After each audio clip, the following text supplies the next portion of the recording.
Welcome to back my YouTube channel. तो आज बहुत दिनों बाद आपके लिए ब्लॉग लेकर आ रहे हैं। अब कंटिन्यू हमारे ब्लॉग आपको देखने को मिलेंगे, क्योंकि कई दिनों से कुछ प्रॉब्लम के कारण आपके लिए ब्लॉग नहीं लेके आ रहे हैं। तो आज हम अपने टोहाना सिटी के लिए निकल रहे हैं पापा के आंखों का ऑपरेशन करवाने के लिए। मौसम काफ़ी सुहाना बना हो, तो फाइनली हम टोहाना सिटी में पहुंच चुके हैं। टोहाना सिटी में बस कुछ ही दूरी पर आंखों का हॉस्पिटल है, जहां पर वो पापा की आंखों का ऑपरेशन करवाएंगे।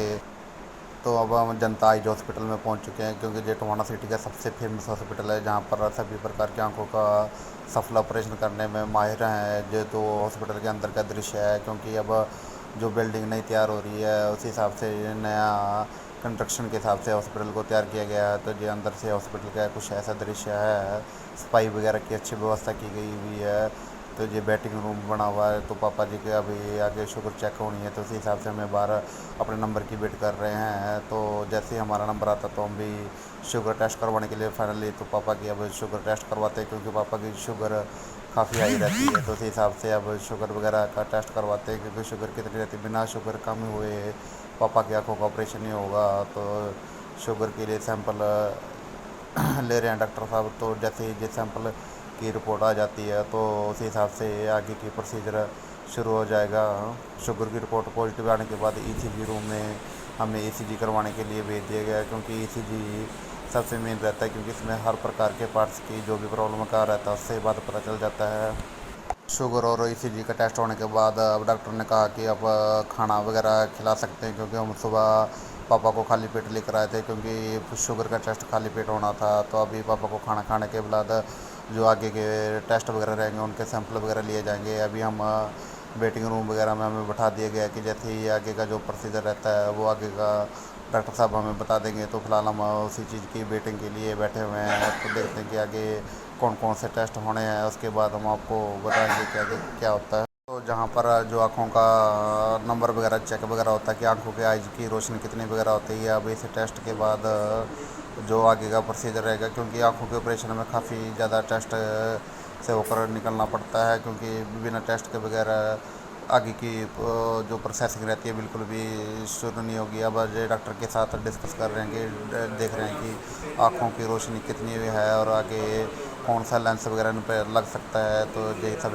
डॉक्टर अब चेक वगैरह कर रहे हैं। माता सुदीक्षा की कृपा से जितने भी टेस्ट हुए हैं पापा के वो सभी नॉर्मल आए हैं। किसी भी टेस्ट में ऐसी कोई समस्या नहीं किया गया, आँखों का ऑपरेशन हो सके आइज वाइड में। अब पापा जी को लाया गया, अब जहाँ पे पापा जी की बीपी और ऑक्सीजन लेवल चेक करेंगे, क्योंकि आइज की टेस्ट में हर एक छोटे पॉइंट को चेक करना ज़रूरी है, क्योंकि आगे जाकर कोई दिक्कत ना हो। इसलिए डॉक्टर अपनी केयरफुली सारे टेस्ट एक एक करके कंप्लीट कर रहे हैं। अभी ये बीपी चेक करने के बाद इनके ऑक्सीजन लेवल को भी चेक किया जाएगा, कहीं ऑक्सीजन लेवल तो कम नहीं है, क्योंकि हर एक चीज़ को बड़ी बारीकी से चेक किया जा रहा है। तो इसलिए पापा का बीपी और ऑक्सीजन लेवल चेक कर दिया गया। अब ये भी बिल्कुल नॉर्मल कंडीशन में भी एक नॉर्मल कंडीशन में इनकी भी अब कोई समस्या नहीं है। डॉक्टर साहब के द्वारा पापा की आंखों को एक बार दोबारा चेक किया। आंखों को चेक करने के बाद थोड़ी सी इन्फेक्शन थोड़ा सा बाकी है। अब कुछ दवाइयाँ लिख के दी हैं, अब वो दवाइयाँ आंखों में डालकर इनको दोबारा फिर से एक बार एक टेस्ट और करवाना पड़ेगा, क्योंकि डॉक्टर बिल्कुल बारीकी से हर चीज़ को अपने हिसाब से देख रहे हैं। अब डॉक्टर दोबारा लास्ट टेस्ट बताया गया। अब इसको टेस्ट को डॉक्टर के हिसाब द्वारा बिल्कुल चेक करने के बाद अगर इसमें भी बिल्कुल कंडीशन नॉर्मल रही तो पापा का ऑपरेशन थोड़े से टाइम के बाद उसको इमरजेंसी रूम में ले जाकर उनका ऑपरेशन कर दिया जाएगा। अब डॉक्टर दोबारा इनको जो भी इनका प्रोसीजर वगैरह है मशीन के द्वारा जो भी इनके चेकिंग की सिस्टम उसको के द्वारा चेक कर रहे हैं। अब देखते हैं कि इसकी रिपोर्ट आगे की क्या रहती है।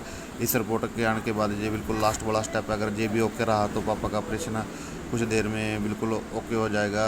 तो माता सुदीक्षा की आगे यही कृपा है कि ये भी टेस्ट बिल्कुल नॉर्मल रहे और पापा का ऑपरेशन हो जाए, क्योंकि पापा को आइज भी काफ़ी हो चुकी है। तो इससे उनको बिल्कुल ठीक है फील होगा, क्योंकि ऑपरेशन होना बहुत ज़रूरी है। दूसरा टेस्ट नॉर्मल आने के बाद अब लास्ट बार आँखों में एक बार और दवाई डाली जा रही है।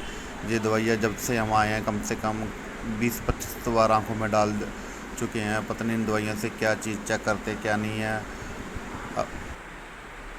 माता सुदीक्षा की कृपा से सारे टेस्ट बिल्कुल नॉर्मल आने के बाद अब पापा जी को इमरजेंसी रूम में ले जाया गया है। अब जो भी आंखों का ऑपरेशन है सीधा उनको इमरजेंसी रूम में बैठा दिया गया है। अब जैसे ही डॉक्टर साहब आते हैं तो उनके आंखों का ऑपरेशन शुरू हो जाए।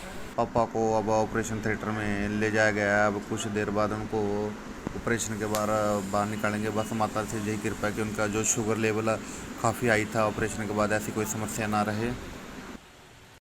माता सुदीक्षा की कृपा से ऑपरेशन बिल्कुल ठीक हो चुका है, लेकिन थोड़ी सी ऑपरेशन के दौरान शुगर लेवल हाई हो चुकी थी। उसी कारण डॉक्टर वगैरह अब थोड़ा सा चेकअप कर रहे हैं। चेकअप करने के बाद जैसे भी जो भी उनकी गाइडलाइन रहती है उसके हिसाब से अगर वो छुट्टी देते तो छुट्टी ले लेंगे, नहीं तो डॉक्टर साहब वो कह रहे हैं कि उनकी शुगर लेवल काफ़ी हाई हो चुकी है और उनका ऑक्सीजन लेवल भी कम हो गया था। अब उनको जिस हिसाब से एक नाइट रुकना पड़ेगा।